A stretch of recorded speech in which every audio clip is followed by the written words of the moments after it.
विपक्षी बेन्चकै तर्फबाट राष्ट्रिय प्रजातन्त्र पार्टीको तर्फबाट प्रश्न छ भने 2 मिनेटभित्र आफ्नो प्रश्न राख्न समय दिन्छु।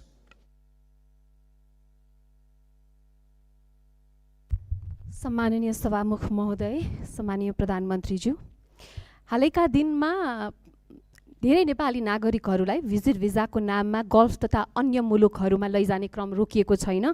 यसरी भिजिट भिजाको दुरुपयोग मार्फत श्रम शोषण, मानव बेचबिखन अवस्था सृजना भइरहेको विषय गम्भीर रूपमा उठिरहेको छ।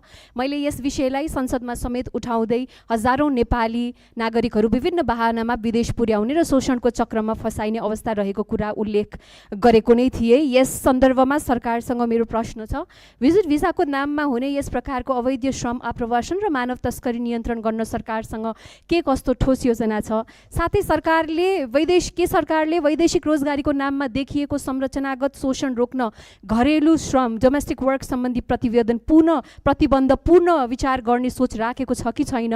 र अघिल्लो सरकारमा सत्तापक्ष रहँदाखेरि भिजिट भिसा प्रकरणमा ठुलै उहाँहरूले बुलन्द आवाज उठाउनु भएको थियो। अहिलेको सदनमा सरकार पक्ष भइसकेपछि अहिले उहाँहरूको योजना के छ? अन्त्यमा रेमिटेन्समा अत्याधिक निर्भर र उपभोगमुखी अर्थतन्त्रलाई उत्पादनमुखी र रोजगारी सृजनामा आधारित अर्थतन्त्रमा रूपान्तरण गर्न सरकारको दीर्घकालीन रणनीति के हो? र अर्को चाहिँ मेरो प्रश्न, विद्युतीय चुलोमा खाना पकाउनेदेखि सस्तो विद्युतीय मोटरसाइकल प्रयोग गर्ने र जाडोमा विद्युतीय हिटर बाल्नेसम्म यो सरकारले नेपाली मध्यम वर्गको जीवनशैलीलाई परिभाषित गर्ने एउटा महत्त्वपूर्ण सुविधा अर्थात् सस्तो विद्युत खोसेको छ।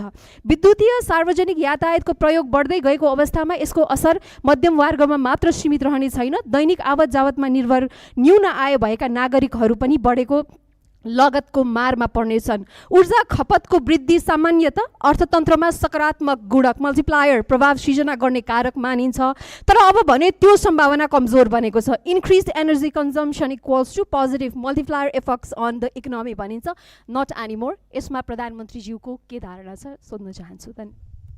सम्माननीय प्रधानमन्त्रीज्यू। यो भिजिट, माननीय सदस्यज्यू, सम्माननीय सभामुखज्यू, यो भिजिट भिसाको जुन दुरुपयोग विगतका धेरै दिनहरूमा भएका थिए त्यसको लागि एकदमै कडा निर्देशन मन्त्रालय, एयरपोर्ट लगायत त्यहाँ भएका विभिन्न विभागहरूलाई दिएको छ र भिजिट भिसामा गएर त्यहाँनिर कामको लागि इन्टरभ्यू दिएर काम पाउँदाखेरि फेरि फर्केर आउनुपर्ने, फेरि वर्किङ भिजाको लागि अप्लाई गर्नुपर्ने र नेपाल नै आउनुपर्ने व्यवस्था रहेछ। त्यसको लागि पनि एउटा अल्टरनेटिभ उपाय रहेछ। भिजिट भिसामा गएर उहाँहरूले त्यहाँनिर काम गर्न खोज्नु भएको छ भने त्यसलाई वर्किङ भिजामा उतै बसेर पनि कन्भर्ट गर्न सकिन्छ। यसको लागि श्रम मन्त्रालयले विभिन्न क्षेत्रहरूलाई समेटेर यसको व्यवस्थापनको लागि काम गरिरहेको छ। यस विषयमा थप केही जानकारी चाहिएमा श्रम मन्त्रीज्यूसँग पनि लिन सकिन्छ, श्रम मन्त्रालयसँग पनि लिन सकिन्छ नै। र विद्युतको विषयमा अघि भन्नुभयो, देशभरि जुन हिटर, इन्डक्सन अहिले चाहिँ के छ भन्दाखेरि साँच्चीकै हामी अहिले विद्युतीय युगमा तुरुन्तै जान सकिने अवस्था छैन। साँच्चीकै देशका हरेक किचनमा अहिले नै बिजुलीबाट पकाउने, इन्डक्सन कुकरबाट पकाउने हो भने देशमा भएका सबै ट्रान्सफर्मर र सबस्टेसन पड्किन्छन्। त्यसको क्षमता नै छैन अहिले। त्यो क्षमतालाई विकास गर्नलाई पैसा चाहिन्छ र त्यही पैसाको लागि 50 युनिटभन्दा माथि चाहिँ 5% भ्याट लाउने कुरा जुन अर्थमन्त्रीज्यूले अस्ति कुरा गर्नुभएको छ त्यो एकदमै धेरै रकम होइन, 100 रुपियाँमा 5 रुपियाँ हो। त्यो पैसा चाहिँ केमा खर्च हुन्छ भन्दाखेरि देशभरि ट्रान्सफर्मरलाई अपग्रेड गर्नुपर्छ, देशभरि ट्रान्समिसन लाइनको तारको मोटाइलाई अपग्रेड गर्नुपर्छ, सबस्टेसनहरू अपग्रेड गर्नुपर्छ, अनि बल्ल हामी साँच्चीकै विद्युतीय युगमा जान सक्छौँ। त्यसको लागि नेपाल सरकार अग्रसर छ। धन्यवाद। माननीय सदस्य